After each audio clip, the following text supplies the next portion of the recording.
salaamullaahi calaykum khiyaarta nala socota meel kasta oo aad dunida ka joogtaan kusoo dhawaada mar kale iyo tabin gaara oo ku saabsan wararka gobolka bariga dhexe iyo faaqidaada caalamka qodobadaan idinkugu haya tabintan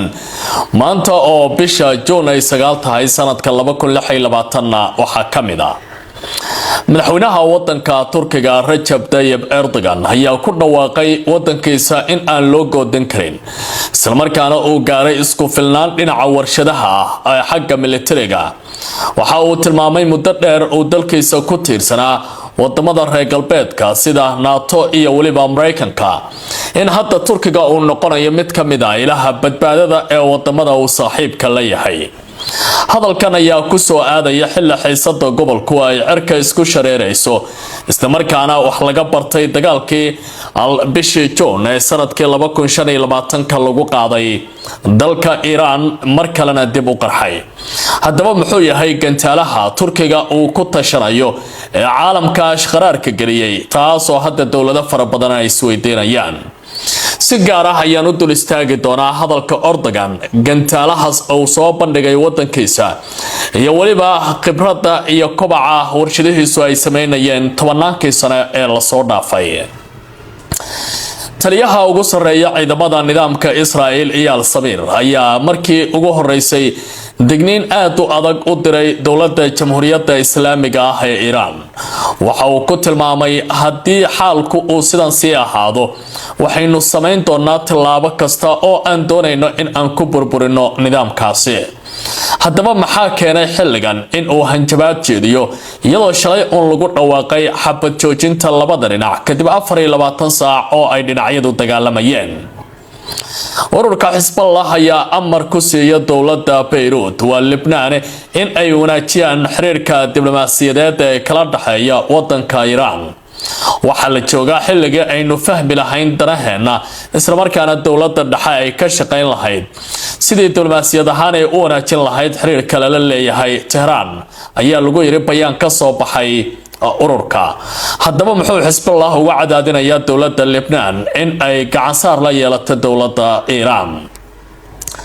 madaxweynaha dalka Mareykanka Donald Trump ayaa laba wajiileyn cusub banaanka soo dhigay iyadoo dhaxdhaxaadayaasha uu kamid yahay dalka Pakistan ay hadda muujinayaan walaac xor leh oo ku saabsan heshiiska inuu burburi karayo warbixin gaar oo arrintaasi ku qoray wargeyska The New York Times ee ka soo baxa dalka Mareykanka ayaan ku lafagurayaa faaqidadan khiyaarta ay nala socota ay wararkaasi iyo dhacdooyin ku saabsan dagaalka gobolka bariga dhexe uu kamid yahay dawladda Jamhuuriyadda Islaamiga Iran oo guulo gaartay iyo waliba ciidamada Israel oo jab uu ka soo gaaray dagaalka ka soconaya koonfurta Lebanon ayaan kugu la wadaagayaa barnaamijka ee soo dhawaada kuna soo biira YouTube-ka oo ha ilmaamina inaad subscribe u hanjabi karaysa wadanka Turkiga waxaan gaarnay isku filnaan dhinaca awoodda ah ciidamadeennana waxa ay qaadi karaan tallaabo kasta oo ay ku beegsan karaan cid kasta oo wadankeena isku dayda in ay ku soo xadgudubto ayuu yiri madaxweynaha wadanka Turkiga Recep Tayyip Erdogan oo ka hadlayay horumarka ay sameeyeen warshadaha wadankiisa dawladaha caalamka ayaa si aad ah ula yaaban kobaca horumarka warshadaha wadanka Turkiga oo ay sameeyeen 10 sano ee la soo dhaafay iyagoo soo bandhigay gantaalihii ugu casrisanaa kuwaasi oo gaaraya meelo ka baxsan goobaha Israel iyo waliba dawladaha kale ee gobolka ku yaala gantaalaheeda ay gaari karayaan shirkadda militariga wax soo saarka u qaabilsan ee Rocketsan ayaa noqotay mid hadda soo jeedatay indhaha suuqyada hubka ee caalamka waxaana Erdogan uu tilmaamayaa tani inay ku timi isku tashi dawladda si ay uga hoos baxdo cadaadiska iyo waliba caqabadaha ay kala kulmaysay saaxiibada gacan saarka ay la lahayd sida wadamada Yurub iyo dawladda Mareykanka oo qayb ka ah gaashaanbuurta NATO tani waxay dhalisay markii Turkiga dhowr jeer laga hor istaagay in uu soo iibsado hub si uu danihiisa qaranka ugu difaaco iyo waliba in meelaha qaar danihiisa madaxa bannaan ee siyaasiga ah uu ka fuliyo sida jasiiradda Qubrus arrintan ayaa himiladoodu bilaabatay sanadkii 1964 kadib markii madaxweynaha xilligaasi ee Mareykanku dowladda Turkiga ka hor istaagay tallaabooyin ay doonaysay in ay ku gasho Qubrus oo xilligaasi ay isku hayeen dowladda Greeka oo ilaa iyo hadda labada dhinac ay u dhaxayso xurguf siyaasadeed iyo mid military oo aad u xoogan. madaxweyne Erdogan ayaa waxa uu tilmaamay markii la aasaasay inta badan shirkadaha wadankiisa bartamihii 80aadka ee qarnigii tagay la gaaray horumar iyo guulo ballaaran iyadoo aragtida wadaniga ah iyo hal abuurka shacabku ayaa aqoonyahanka iyo injineerada wadanka Turkiga ay bilaabeen in ay la yimaadaan falsafad military oo wadanka Turkiga lagu xakameynayo awoodiisa isla markaana lagu biritaarayo sidii militarigu ay u noqon lahaayeen kuwa ku gaashaaman qalabka gudaha wadanka ay uga howlgalaan inay noqdaan iyo caalamkaba mid iyagu farsamaysteen oo inta badan aanay ka soo iibsan caalamka.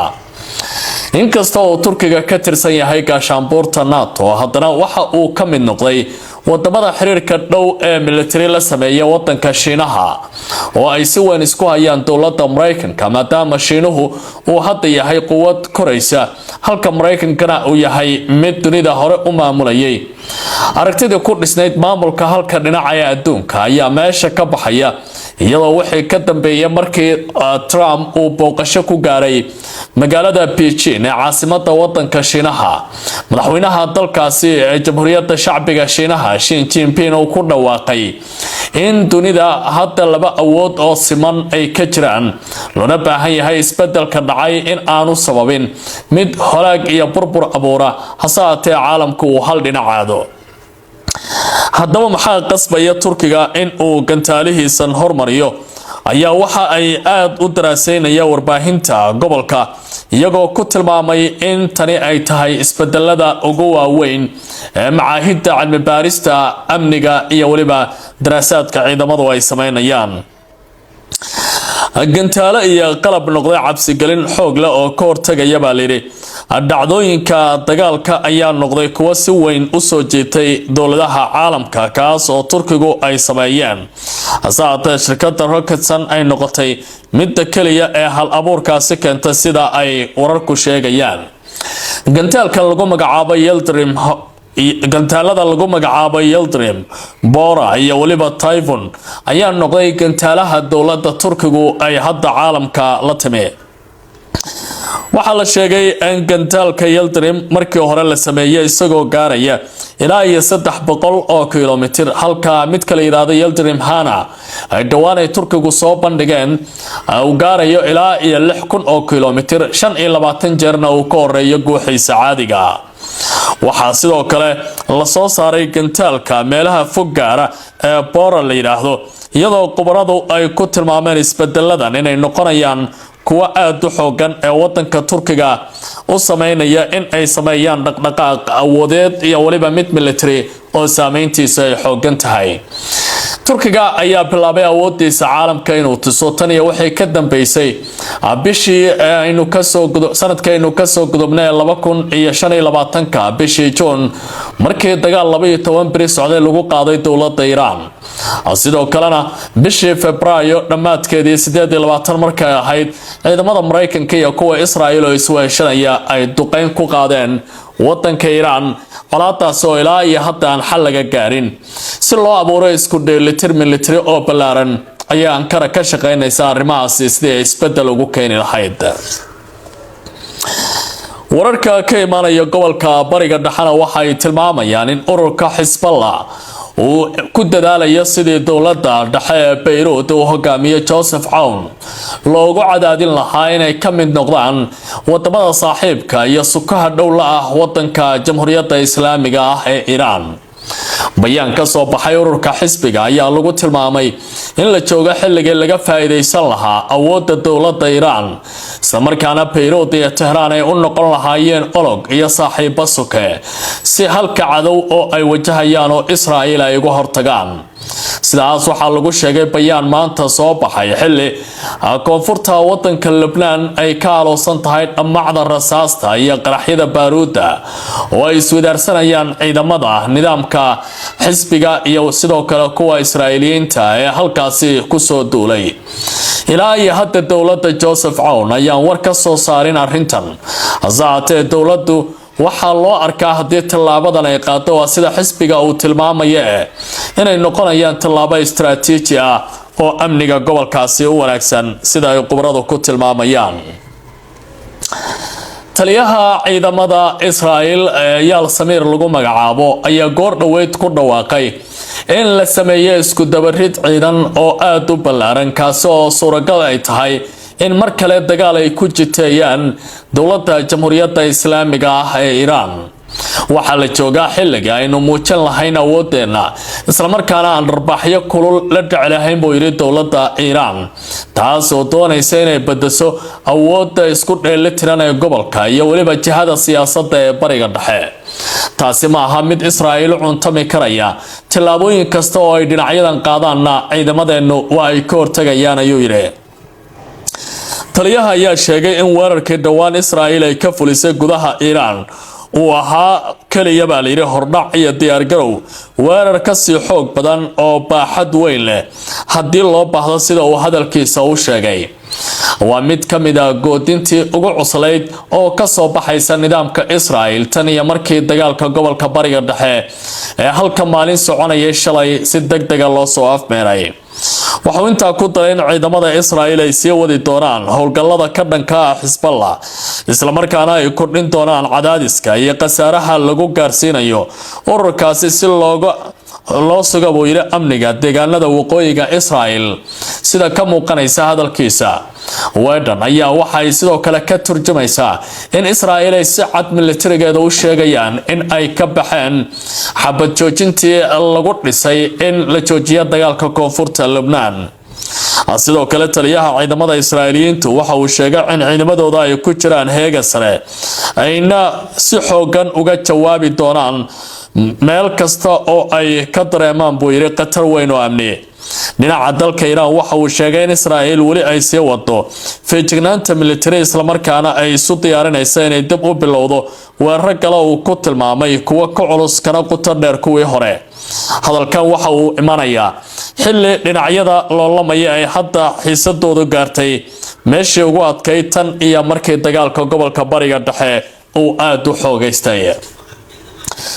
madaxweynaha dalka Mareykanka Donald Trump ayaa laba wajiileyn iyo waliba isbedel sameeyay intii ay soconayeen wada xaajoodka nabadda ee garwadeenku ay ka ahayd dowladda Pakistan war ka soo baxay Jamhuuriyadda Islaamabad ayaa waxaa lagu tilmaamay in dhaxdhaxaadiyaashu ay qaati ka taagan yihiin laba wajiileynta Trump ee ku aadan xaaladda wada xaajoodka iyo nabadda iyadoo xitaa ergadiisa wada xaajoodka qaybta ka aanay hadda xaqiijin karin go'aanada ay qaadayaan inay meel maraan ila ku dhawada xaajoodka ayaa u sheegay wargeyska caanka ah ee ka soo baxa dalkaasi ee The New York Times in Trump dhowr jeer uu isbedelay sida marka hore in uu soo jeediyay in dowladda Iran ay dhintaba liiray uraniumkeeda bacriminta ay ku hayso muddo 10 sanadood ah taasi waxa ay noqotay dowladda Tehran inay aqbasho oo arintaasi ay ku dhawaato wada xaajoodka inuu gaaro gool kama dambaysa oo nabada hasaatee ergada marka dib ay ugu laabteen Washington Trump ayaa arintaasi uu hore u soo jeediyay dib uga gurtay waxna uu yiri hadii ay 10 aqbaleen waa in ay sidoo kale yiraahdaan 20 ayaan ka dhigaynaa taas oo muddo dheer qaadatay dowladda Iran in la qanciyo ilaa iyo haddana arintaasi ay aad u adkaatay il kamid ah dowladda Pakistan oo la hadlay telefishinka aan iraade wargeyska The New York Times ayaa waxa uu yiri markasta oo isbedel uu Trump keeno waxa qaato waqtiga sii jiitama maadaama helitaanka Ayatollah Mujtaba Khamenei oo talada wadanka Iran ay ku aruursan tahay in la helay aad u adag tahay waxyaabaha kale ee aadka la isugu haysto waxa kamid ah arinta lacagaha dowladda Iran ee uga xayiran caalamka iyo waliba damaanad qaadka Mareykanka in aanu wax dagaal ka dhici doonin gobolka bariga dhexe isla markaana aan lagu soo qaadi karin dowladda Iran wargeyska waxa uu leeyahay khilaafka waxa uu bilowdaba judi wada hadalka la galay oo ay ka furmeen dalka Pakistan. warbixintu waxay sheegaysaa in khilaafaadka ugu weyn ay bilaabmeen intii lagu guda jiray wareegga ugu horeeya ee wada xaajoodka lagu qabtay Pakistan, kuwaasi oo daba socday wada xaajoodyadii dhacay bilihii April ee sanadkan. dhexdhexaadayaashu waxa ay ku eedeeyeen Trump in uu marar badan dib uga laabtay qodobo ay hore u aqbaleen wafdigiisa wada xaajoodka joogay, sida lagu sheegay warbixinta ergeyga gaarka ah ee Mareykanka Steve Witkoff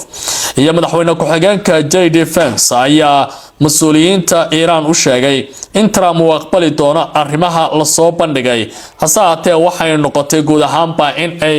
qodobadaasi meesha ka baxaan. raja ayaa laga qabaa ayuu leeyahay wargeyska in wada xaajoodkan haba tabar yaraadee marka ugu dambeysa guntiisa ay noqon karayso gool kama dambeysa, maadaama waxa kaliya ee la hubo ay tahay in Trump aanu doonayn dagaal dheer inuu ka dhaco gobolkaasi. fiid wanaagsan khiyaarta ay nala socotay tabinta qaybtana intaas ayaan ku hakinayaa. baahinta iyo waliba lafagurka wararku waa noo sii socon doonaaye soo dhawaada kuna soo biira YouTube-ka oo subscribe saara. nabadino.